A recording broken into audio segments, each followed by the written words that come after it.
अच्छा, नीचे से जैसा आवाज लगा रहे हैं कि बीजेपी वाले झूठ चला रहे हैं। देखो, बीजेपी वालों को झूठ से डरने की जरूरत नहीं है। उनके जो नेता हैं वो दुनिया के सबसे बड़े एक्टर हैं। वो भी सुनाऊंगा, वो बिल्कुल सुनाऊंगा। मैंने कहा कि ठीक है, पहले उसका सुनाओ, फिर आज जो है वो उसका सुनाओ, फिर कल को जो आना है उसका सुनाओ। ये मेवाड़ है साहब, मतलब एक ही बार में सारे हिसाब चुकता करने का हुनर जानता है मेवाड़। मैं मेवाड़ को सलाम करता हूँ, बहुत शुक्रिया। मैंने कहा भाजपा के झूठ के चक्कर में नहीं आना है। वो पिछले दिनों प्रधानमंत्री साहब पार्लियामेंट में स्पीच कर रहे थे, सामने खड़े होकर बोले, बताओ कांग्रेस वालों तुमने 70 साल में क्या बनाया।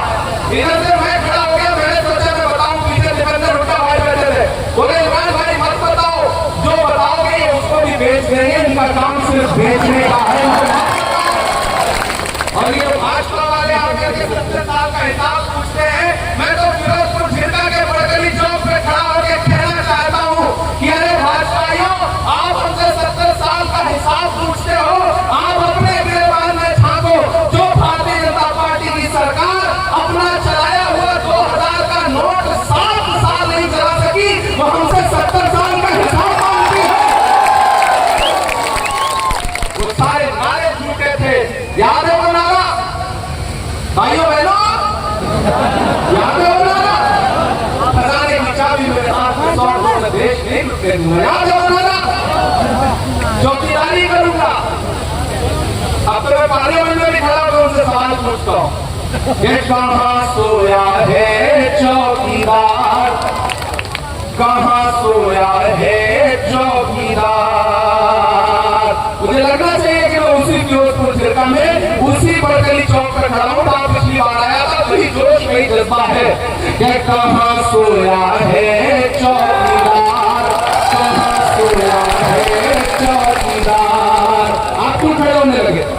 मैं तो यहाँ जो खड़े हैं उनको भी चुनाव में बैठाने के चक्कर में आया हूँ, आप क्यों खड़े हो रहे? वो सबका आपकी इस रैली के बाद एक आध दो आजाद घूम रहे, वो बैठ भी जाए, कोई मुश्किल काम नहीं है। आपकी ये रैली ऐतिहासिक काम करेगी। हो सकता है आज भाजपा वाले भी कहें यार जाने तो कोई फायदा नहीं है, फैली बैठते हैं तो 4, 5, 10 लाख बचते हैं वो बचा लेते हैं, छोड़ो अब क्या घूमना, तो मामले एक तरफा जीत दिया है। कि कहाँ सोया है चौकीदार, कहाँ सोया है चौकीदार। विजय माल्या नाक के नीचे से हो गया फरार, कहाँ सोया है चौकीदार। वो समझदार हो गया, नाम लेने की जरूरत नहीं पड़ती, चौकीदार बोल दो आप तुरंत समझ जाते हैं कि किसकी बात हो रही है। अगर जब भी चौकीदार की बात होती है तो गुजरात से मेहमान आए हैं, उनकी आंखों में अलग तरह की चमक आती है, क्योंकि वो ज्यादा करीब से चौकीदार को जानते हैं। ये कहाँ सोया है चौकीदार, कहाँ सोया है चौकीदार। अगली तो लाइन आने जा रही है ना, उसका शोध दिल्ली तक जाना चाहिए। कि कहाँ सोया है चौकीदार, कहाँ सोया है चौकीदार। खट्टर ने हरियाणा,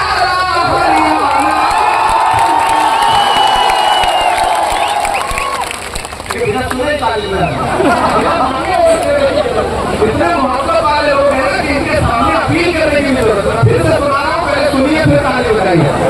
कहाँ सोया है चौकीदार, कहाँ सोया है चौकीदार। खट्टर ने कर डाला हरियाणा का बनता धार, कहाँ सोया है, कहाँ सोया है चौकीदार। गैस सिलेंडर की कीमत भी 1000 के पार,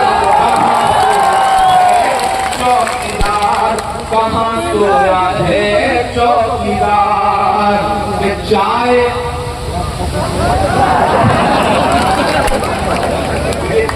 चाय आ रही है, आपको स्वाद आ रहा है, ये समान है। चाय बेचने वाला पूरा भारत बेच रहा है। सही कह रहा हूं कि नहीं कह रहा हूं? सही कह रहा हूं कि नहीं कह रहा हूं? सही कह रहा हूं तो आपकी तालियां तैयार है। मैं कहने जा रहा हूं कि चाय बेचने वाला पूरा भारत बेच रहा है। इसी काम में हासिल उसे महारत बेच रहा है। ये रेल बिक गई, तेल बिक गया, बिका हवाई अड्डा।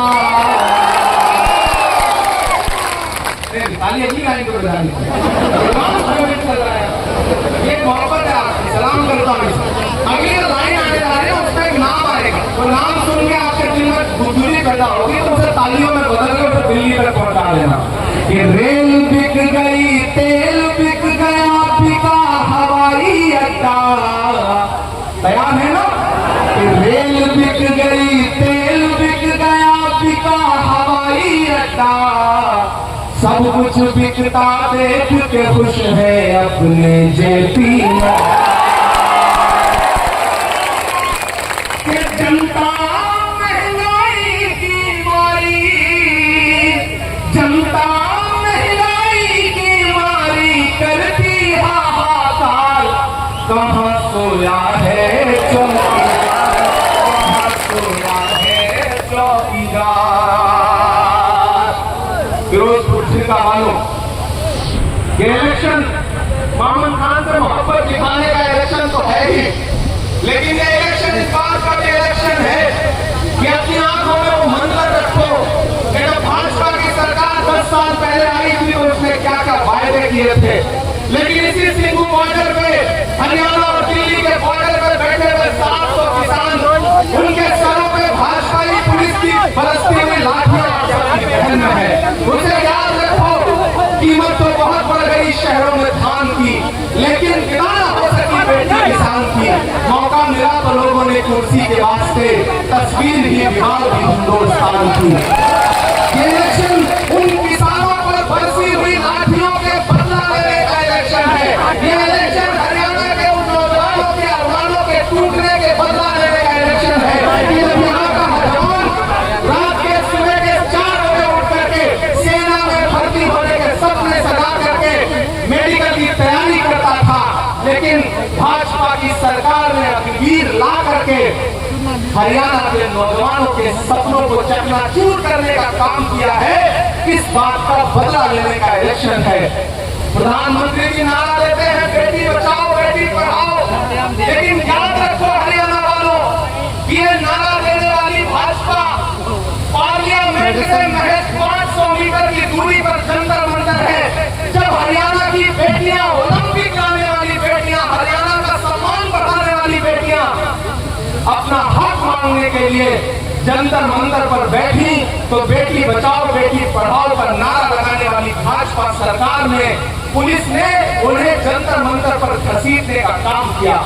प्रधानमंत्री जी ने लाल किले की प्राचीर से नारा दिया, भाषण दिया कि हमें बेटियों के उत्थान के लिए, महिलाओं के उत्थान के लिए बात करनी है। और जिस दिन 15 अगस्त को वो लाल किले की प्राचीर से भाषण दे रहे थे, उसके महज 2.5 घंटे बाद उनके गृह राज्य गुजरात में बिल्किस के दोषी जेल से छोड़ करके माला पहना के सम्मानित किए जा रहे थे। ये है भाजपा के बेटी बचाओ बेटी पढ़ाओ नारे का सच। मेरे भाई मामन साहब इधर आइए। जिन्हें लगता है कि साजिश करेंगे, खुराफात करेंगे और मामन का नुकसान करेंगे, मैं तो उनको कहना चाहता हूं कि दायरे में सिमट के आएगा। तैयार रहना, मैं कहने जा रहा हूं। आज से फिरोजपुर जिला के एक मोबाइल में ये 4 मिसरे रहने चाहिए। आप हैं तो आप खड़े हो, बैठ के भी सुन सकते हो।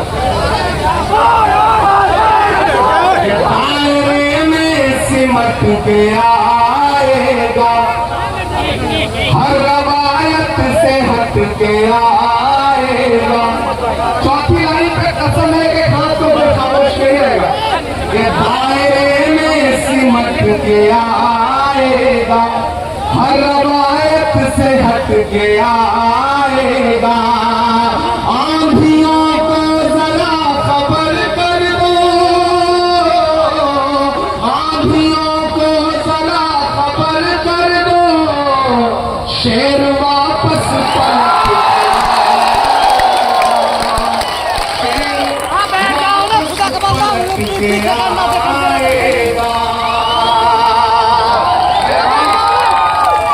यहाँ मैंने यूं ही नहीं पकड़ रखा है। अगर मजबूती से इस हाथ को पकड़ रखा है तो इसका मकसद आपको समझना पड़ेगा।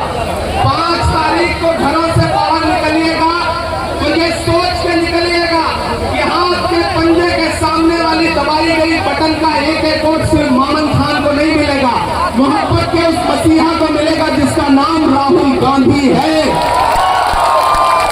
मोमन खान को आपका दिया गया एक वोट भूपेंद्र हुड्डा जी को मिलेगा। मोमन खान को दिया गया आपका एक वोट आपके अपने बेटे, आपके अपने भाई इमरान प्रतापगढ़ी पर आपका एहसान होगा।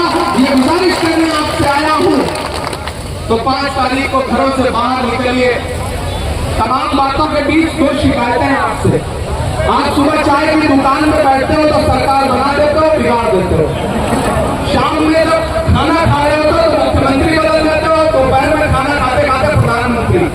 लेकिन जिस दिन वोट देने जाना होता है उस दिन आपको लगता है कि यार कौन जाकर के लाइन में लगे, धूप बहुत ज्यादा है।